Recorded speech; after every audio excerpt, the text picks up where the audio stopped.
पुराणियूं यादूं पुराणियूं यादूं। अस्सलामु अलैकुम वरहमतुल्लाहि वबरकातुहू। मां आहियां जो पंहिंजो शानवाज़ अली क़ादरी। जीअं त हर वारे तव्हांखे सिंध जे आलमनि मुफ़सरनि ऐं नात ख़ाननि जी ज़िंदगी जे बारे में ॿुधाईंदा आहियूं, बुज़ुर्गनि जे बारे में। इंशा अल्लाह दोस्तनि जे हुकुम मुताबिक़ जिन दोस्तनि फेसबुक या यूट्यूब असांजे चैनल जावेद भीमोराई ते कमेंट कयो त सिंध जी मशहूरु दरगाह आहे सकरंड शहर में सैयद अहमद शाह बादशाह जिलानी ज़ाकिरी पीर साईं सुहिणो साईं, उन जी ज़िंदगी जे बारे में असांखे ॿुधायो। इंशा अल्लाह अॼु ओॾां असांजो सफ़र जारी आहे। इंशा अल्लाह तव्हांखे हिन वीडियो में साईं जन जे सवाने हयात जे बारे में ॿुधाईंदासीं, साईं जन जे वालदेन जे बारे में ॿुधाईंदासीं, हज़रत क़िबला सैयद मुनीर अहमद शाह जिलानी जे वाता ऐं उन्हनि जे साहिबज़ादनि जे वाता। हलूं था दरगाह जी तरफ़। जीअं त असां सकरंड शहर में सिंध जे कामिल वली बुज़ुर्ग हस्तीअ जी दरबार में इन थी आया आहियूं।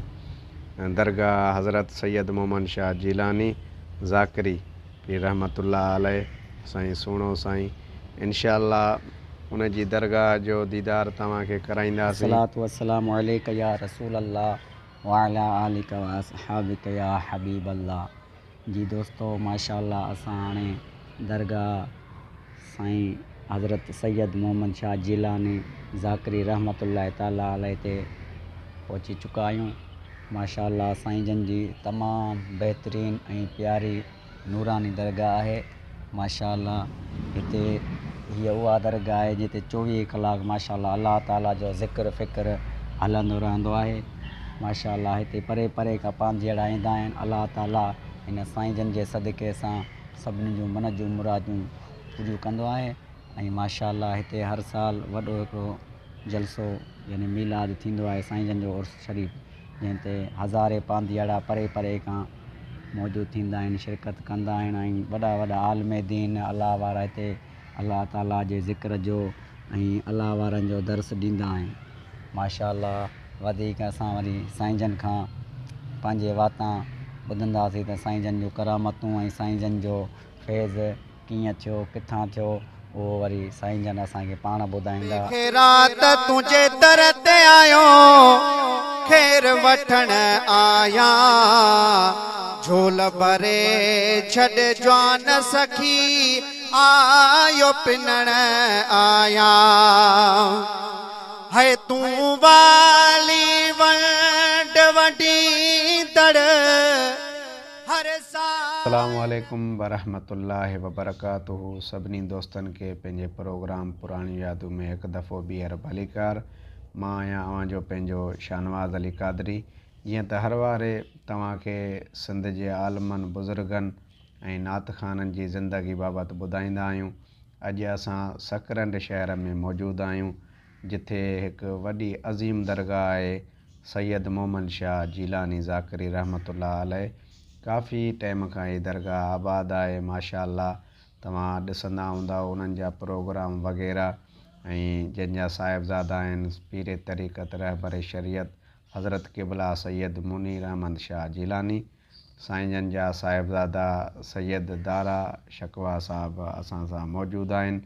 इंशा अल्लाह साईं वॾनि जे बारे में ऐं साईं जे बारे में तव्हांखे ॿुधाईंदासीं त साईं जन कीअं पंहिंजी ज़िंदगी गुज़ारी, कीअं अक़ीदतमंदनि सां मिलंदा। इंशा अल्लाह सॼी डिटेल तव्हांखे साईं जन जे वाता तव्हांखे ॿुधाईंदासीं। त हीउ प्रोग्राम ॾिसण न विसारींदा, वधि खां वधि शेयर कंदा। त बिना कंहिं देरि जे साईं जन सां गुफ़्तगू जारी रखूं था। अस्सलामु अलैकुम। वालेकुम अस्सलाम। क़िबला साईं कहिड़ा तबियत सही आहे? हा, तव्हांजी वॾी महिरबानी साईं, तव्हां असांखे पंहिंजो क़ीमती टाइम ॾिनो। अलाह साईं तव्हांखे सदाईं शाद आबाद रखंदो। असां गुनाहगारनि खे पंहिंजो क़ीमती टाइम ॾिनो। साईं कहिड़ा हाल आहिनि, कीअं पई ज़िंदगी गुज़रे साईं? बिस्मिल्लाह रहमान रहीम।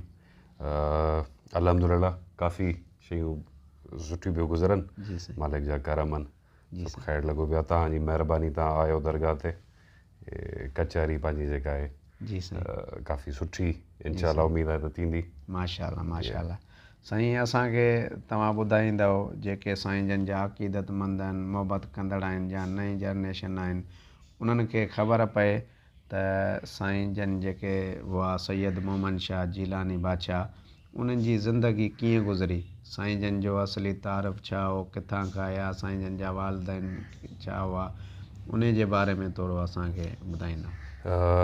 जीअं त असांजी किताब आहे माणक मोतीलाल, उन में बि इहे सभु शयूं लिखियलु आहिनि, पर आऊं मथां मथां तव्हांखे बेसिक जेके शयूं आहिनि उहे ॿुधाईंदो वेंदुसि। जी बाबा। त उन्हनि में शुरूआति थी कश्मीर खां। साईं शेर मोहम्मद शाह जेके वॾड़ा हुया, उहे इस्लाम जी तबलीग लाइ सिंध में मोकिलिया विया पंहिंजे मुर्शिद जे पारां, जिन्हनि जा दस्तबैत हुया जेके कश्मीर कियां शरीफ़ में आहिनि। त सिंध में आया तक़रीबन 150 साल अॻु में। उहे पोइ वरी हिते अची तबलीग वग़ैरह बि कयूं सिंध जी, ऐं दीन खे फैलाइण जो उन्हनि जो पंहिंजो जेको बि कमु हुयो, जंहिंमें दरगाहनि जो अॼु बि उहो साॻियो ई मक़सदु आहे त हिकिड़ी माण्हुनि जी इस्लाह ऐं माण्हुनि खे बहितर तरीक़ो ॿुधाइणु। छोजे उहे आलिम न हुया, पर हिकिड़ा रूहानी हुननि में अलाह ऐं कुदरत उहे शयूं रखियूं जेके उन्हनि हिते अची माण्हुनि में वंडियूं। उन्हनि जो तरीक़ो हुयो ज़िकर जे थ्रू। त असां वटि अॼु बि उहा शइ हिते उअं ई प्रैक्टिस थी थिए, जेका 127 हिन दफ़ा माशाअल्लाह सां इज्तमाब असांजो थियो, तंहिंमें पोइ उनजो तरीक़ो इहो हूंदो आहे त असां बेसिकली दरगाह सुञाती थी वञे एज़ अ दरगाह पीर ज़ाकिरी। ज़ाकिरी चयो वेंदो आहे जेके वॾे आवाज़ में ज़िकर कनि।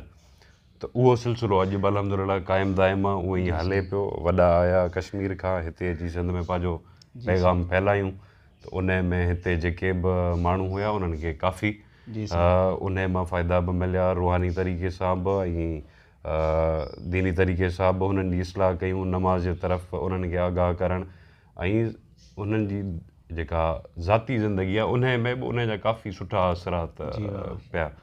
त हुननि जो पैगाम अॼु ताईं बि साॻियो हलंदो पियो अचे। इंशाअल्लाह उमेदु आहे त अॻिते बि ईअं ई क़ाइमु दाइमु रहंदो। साईं जन जे मुर्शिदनि जो नालो साईं छा हो? साईं जन जे मुर्शिद जो नालो मुंहिंजे ख़्याल में साईं वारा हुया कादरी सिलसिले जा, पर मूंखे मुर्शिदनि जो नालो ऐं ज़हन में हींअर कोन पियो अचे, पर हींअर जेका उते दरगाह आहे असांजी कियां शरीफ़ जे नाले सां। जी हा। ऐं हींअर उते जा जेके गादी नशीन आहिनि त उहे आहिनि साईं शफ़ी मोहम्मद शाह। माशाअल्लाह। जी हा। हींअर बि उते बि अॼु ताईं उहो साॻियो ई ज़िकर जो सिलसिलो हलंदो पियो अचे, साॻनि सुरनि में साॻे तरीक़े सां। साईं जन जो असली साईं नालो छा हो? साईं कहिड़े जो तव्हां माना पुछण पिया? सैयद मोहम्मद शाह। साईं सैयद मोहम्मद शाह ई हुयो, बाद में वरी साईं अहमद शाह आहे, पोइ साईं सुहिणो जंहिंखे सॾींदा हुया। माशाअल्लाह। ऐं इहो सिलसिलो ईअं आहे। माशाअल्लाह। जी हा। तव्हांजी साईं सैयद अहमद शाह साईं सां मुलाक़ात हुई? जी हा, साईं सां मुलाक़ात हुई मुंहिंजी। साईं कीअं हूंदो रवियो अक़ीदतमंदनि सां या मुरीदनि सां मिलण? साईं जन जी त माशाअल्लाह सां इलाही मोहबत हूंदी हुई, उन्हनि जी काफ़ी ज़िंदगी जो हिसो जेको आहे मुरीदनि जे विच में गुज़रियो आहे। सफ़र बि इलाही थियल आहिनि मुरीदनि में, अचणु वञण बि इलाही हूंदो हुयो, ऐं मुसाफ़िरी ते निकिरंदा हुया त 2 खां 3 महीना बि लॻी वेंदा हुया सफ़र में, जिथे पोइ मुख़्तलिफ़ ॻोठनि में, पूरे सिंध में न बल्कि बलोचिस्तान ऐं पंजाब ताईं बि हुननि जा इहे सफ़र हलंदा रहंदा हुया। त उन में काफ़ी मुरीदनि सां मिलणु, उन्हनि खे ताक़ीद करणु, ज़िकर जूं महफ़िलूं, नमाज़ लाइ ताक़ीद करणु, त इहे सभु शयूं उन्हनि में काफ़ी हद ताईं। साईं जन जे विसाल खे साईं घणा साल थिया? साईं जन जे विसाल खे तक़रीबन 23 साल थी विया आहिनि। 2000 में साईं जन जी वफ़ात थी हुई। साईं जन जो कीअं विसाल थियो? साईं जन जो नॉर्मल उमिरि बि माशाअल्लाह सां 65 साल तक़रीबन थी वई हुई। उन में नॉर्मल बीमारियूं अहिड़ी का बि वॾी का बीमारी अल्हम्दुलिल्लाह कान हुई, कुदरती तरीक़े सां ई वफ़ात फरमायूं। माशाअल्लाह। साईं हिन वक़्तु गादी नशीन केरु आहिनि दरगाह जा, केरु संभालीनि था सॼो?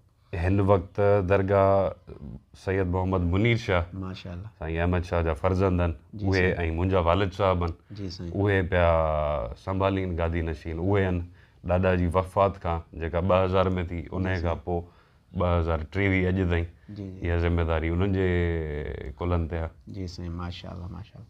साईं सैयद मुनीर अहमद शाह साईं जन जूं शादियूं घणी थियल आहिनि? हिकिड़ी शादी। उन मां घणा साहिबज़ादा आहिनि? 2 पुट 3 न्याणियूं। अच्छा, माशाअल्लाह माशाअल्लाह। साईं जन खां तव्हां ॿुधो ॿियो साईं जेके वॾा हुआ उन्हनि जूं घणियूं शादियूं थियल उन्हनि खे घणो औलाद हो? सभिनी जूं तक़रीबन माना जेतिरो मूंखे ख़बर आहे त हिकिड़ी जी साईं। शादी हुई साईं वारनि जी। जी जी। हिननि में ॿी त साईं सैयद अहमद शाह बादशाह खे घणा साईं औलाद हो? साईं जन खे 2 फर्ज़ंद जी साईं। ऐं 5 न्याणियूं। अच्छा, साईं जा वॾा कहिड़ा फर्ज़ंद हुआ? साईं मुनीर अहमद शाह। जी हा जी हा। अच्छा, उन खां पोइ? उन खां पोइ न्याणियूं आहिनि, पोइ वरी साईं मोहम्मद हनीफ़ शाह जेके तलार हूंदा आहिनि दरगाह पीर ज़ाकरी तलार में प्रोग्राम थींदो आहे। जी हा जी हा। माशाअल्लाह। हीअ साईं जेको सालियानो उर्स थींदो आहे इन जो सॼो जेको निज़ाम आहे उहो केरु संभालींदो आहे या इन जे हवाले सां थोरो? असांजो सालियानो इज्तिमा जेको 1 नवंबर ते थींदो आहे उन जो सॼो इंतिज़ामु मुरीद ऐं जेके असांजी कमेटी आहे वरनि फ़क़ीरनि जी उहे सभु मिली ऐं ॿिया जेके बि हिते पंहिंजा ॻोठ जा आहे जमायत आहे जेका सॼी ज़िमेदारी उन्हनि जे मथां हूंदी आहे त ओवरलुक करणु ऐं उन खे सुपरवाइज़ करणु साईं जन जी साईं मोहम्मद मुनीर शाह जी ज़िमेदारी आहे। ऐं बाक़ी कमकार में दिलि सां ऐं जेतिरो बि तव्हां ॾिसो था माशाअल्लाह सां हर साल बहितर खां बहितर उर्स थींदो आहे। उहा सॼी ज़िमेदारी मुरीदनि जी ऐं मोहबत कंदड़ जेके बि आहिनि दरगाह सां उहे पाण पूरी कंदा आहिनि। माशाअल्लाह माशाअल्लाह। साईं असां बि नंढपण खां हिन दरगाह ते ईंदा रहूं था। माशाअल्लाह वॾियूं मोहबतूं मिलंदियूं आहिनि। हाणे त तव्हांजे वेझड़ा थी विया आहियूं जो प्रोग्रामनि ते तव्हां सां मुलाक़ात थींदी आहे। तव्हां माशाअल्लाह तमामु मोहबती माण्हू आहियो ऐं अलाह जा प्यारा ईअं ई हूंदा आहिनि, हर कंहिंखे मोहबत ॾियनि त इंशाअल्लाह। तव्हां सैयद हो जिलानी सैयद, असांखे बि दुआऊं कयो, जेके ही प्रोग्राम ॾिसनि था उन्हनि खे बि खोड़ सारियूं दुआऊं कंदा कयो साईं। इंशाअल्लाह अल्लाह आबाद रखे सभिनी। ॿियो साईं इहो तव्हां ॿुधाइजो त साईं जन सियासत में कॾहिं खां आया ऐं हेॾे कीअं साईं जन जो लाड़ो थियो? बाबा जेका ऑफिशियली चइजे जॾहिं खां सियासत जे मैदान में लथा त उहो तक़रीबन ॾाॾा जी वफ़ात खां पोइ। अच्छा। पर उन खां पहिरां बि बाबा लिटरेचर जे करे इन्हनि सभिनी शयुनि जे करे ऐं अदब सां तालुक़ु हुअण जे करे साईं GM सैद वारा सन वारा जेके आहिनि त उन्हनि जी फैमिली सां बि काफ़ी लाॻापियल हुया। त उन्हनि जो हिकिड़ो जेको विज़न हुयो ऐं हिकिड़ी जेका सोच हुई त माण्हुनि जी ख़िदमत लाइ सियासत कबी, न के ज़ाती मफ़ाद लाइ, त उन खे कंटिन्यू 2000 खां पोइ बाबा साईं जन रखियो आहे। ऐं हिकिड़े दफ़ा चेयरमैन बि थी गुज़रिया आहिनि, 2 दफ़ा नाज़िम बि थी गुज़रिया आहिनि पंहिंजी UC दरगाह पीर ज़ाकरी जा। ऐं उन में काफ़ी बाबा जा सुठा कम बि थियल आहिनि। पर उन जे पोयां बुनियादी जेका सोच हुई उहा इहा ई हुई त पंहिंजी जेकी बि जमायत आहे या पंहिंजा ॻोठ जा जेके बि माण्हू आहिनि उन्हनि खे वधि मां वधि फ़ाइदो ॾिजे, उन्हनि जा कम कया वञनि जेके समाजी बहितरी लाइ काफ़ी ज़रूरी आहिनि हिन टाइम ते। त उन जे करे हुननि काफ़ी टाइम पंहिंजो सियासत खे बि ॾिनो आहे। अञा ताईं सियासत में आहिनि ऐं पंहिंजी जेका वाबस्तगी आहे उहा पाकिस्तान पीपल्स पार्टी सां ई आहे। अॼु बि उन्हनि सां ई गॾु आहियूं। हाणे साईं जन जो अॻिते इरादो छा आहे? अॻिते तक़रीबन बाबा जो घणो टाइम दरगाह ते ई हूंदो आहे। सियासत में बि तालुकात आहिनि ऐं उन तरीक़े सां पार्टिसिपेशन हाणे बि हले पई, इंशाअल्लाह अॻिते बि हलंदी। हिते साईं जेके अक़ीदतमंद अचनि था या उन्हनि सां मिलण करण जो तरीक़ो तव्हांजो कीअं हूंदो आहे? या मिलण जो तरीक़ो मोहबत वारो ई हूंदो आहे ऐं भाकुर पाए बि मिलूं था ऐं केरु जेके आहे हिननि सां सुठे तरीक़े सां ई सभिनी सां हिकिड़ा ई आहे, सभई पंहिंजा आहिनि उन हिसाब सां। हक़ीक़त आहे साईं। घणा वरी दरगाहूं अक्सर अहिड़ियूं हूंदियूं आहिनि जो अक़ीदतमंद जेके हूंदा आहिनि या ख़लीफ़ा या मुरीद उहे मिलण कोन ॾींदा आहिनि। त माशाअल्लाह तव्हां वॾा मोहबती इंसान आहियो जो तव्हां असांखे बि वॾी इज़त ॾिनी। माशाअल्लाह दिलि ख़ुशि थी वई। असां जेॾीमहिल हिते नज़ारो ॾिठोसीं त माशाअल्लाह दिलि ठरी पई। ऐं ईअं ई अलाह जा वली जेके हूंदा आहिनि त अक़ीदतमंदनि सां मिलनि त अञा उन्हनि जी दिलि ख़ुशि थींदी। माशाअल्लाह तव्हां मोहबती इंसान आहियो। सैयद हो अहल बैत हो, असांखे दुआऊं कजो ऐं हीउ प्रोग्राम असां जारी रखियो आहे। जेके बि आलम आहिनि या दरगाहूं आहिनि उन्हनि जी हिस्ट्री जेका आहे अवाम ताईं पुॼायूं। साईं ॿियो तव्हां खां हिकिड़ो सुवालु कंदासीं।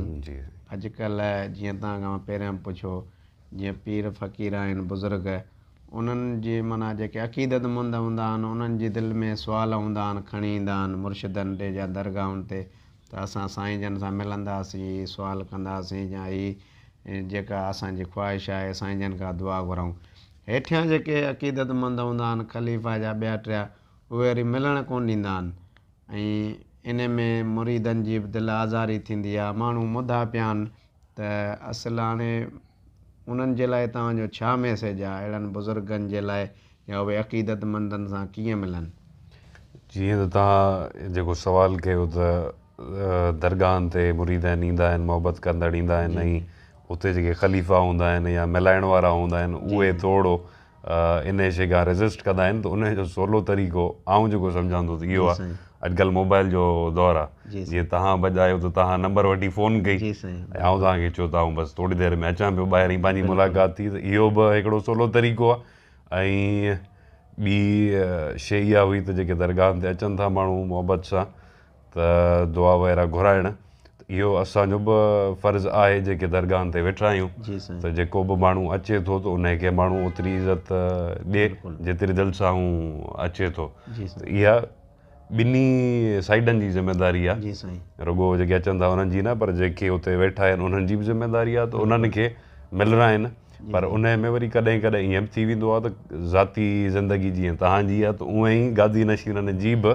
आहे त कॾहिं कॾहिं हू पंहिंजी उन शइ में मसरूफ़ थी था सघनि कॾहिं तबियत सही न आहे हूंदी कॾहिं को मसइलो थी थो सघे त इहे शयूं बि मद्देनज़र रखणु घुरिजनि पर जीअं सवेर तव्हांखे चयमि त मोबाइल जो दौरु आहे तव्हांखे इलाही कन्वीनियंटली तव्हां पाण शायदि आहियो त तव्हां फ़ोन करे राब्तो करे टाइम वठी अची था सघो त हिन में बिल्कुलु आसानी माण्हू मिली थो सघे। काफ़ी साईं अहिड़ा बुज़ुर्ग सिंध जा आहिनि उन्हनि ताईं मां पुॼण जी कोशिशि कई इंटरव्यू लाइ त उनजा जेके हेठां ख़लीफ़ा हुया न उहे पिया सम्झो जीअं ॿियनि खे पंधु कराईंदा आहिनि मूंखे माना ईअं चवनि पिया त वाह साईं जन बिज़ी आहिनि साईं जन तव्हांखे इंटरव्यू कोन ॾींदा साईं जन ईअं ॿियूं ॻाल्हियूं पर जॾहिं मां पर्सनल ते साईं जन ॾे फ़ोन पियो कयां त एॾी इज़त पिया ॾियनि ॼण मां गॾु साईं जन सां वेठो आहियां। काफ़ी बुज़ुर्ग हुया त साईं जन तमामु बहितरीनु मैसेज ॾिनो त इन खे तव्हां फॉलो कंदा त इनशा जेके अक़ीदतमंद आहिनि उहे तव्हां ॾे सुवाल खणी अचनि था त उहे मायूस थी न वेंदा। महिरबानी साईं जन जी बहितरीनु असांखे जवाबु ॾिनऊं। केवला साईं तव्हांजी हिन वक़्तु मसरूफ़ियत छा आहे दरगाह खां अलावा तव्हां?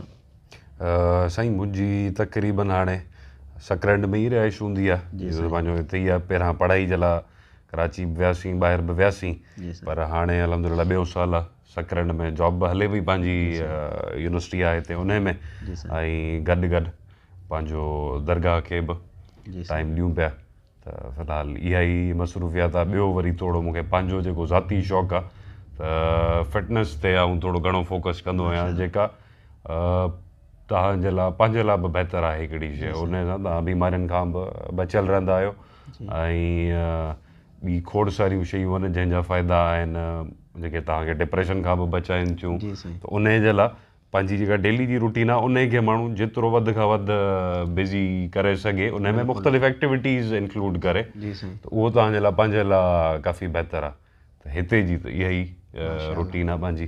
ॿियो साईं आख़िर में तव्हांखे इहो अर्ज़ु कंदासीं त हिन वक़्तु ॾिसो था दौरु केॾो हले पियो हर को पंहिंजे परेशानियुनि में मुब्तला आहे हर इंसानु चए थो त मां अॻिते अचां कामयाबु थियां तव्हां उन्हनि खे कहिड़ो मैसेज ॾींदा या नौजवान ॾिसनि था या बुज़ुर्ग या जेके तव्हांजा अक़ीदतमंद आहिनि मुरीद आहिनि उन्हनि खे सभिनी खे मैसेज कहिड़ो ॾींदव?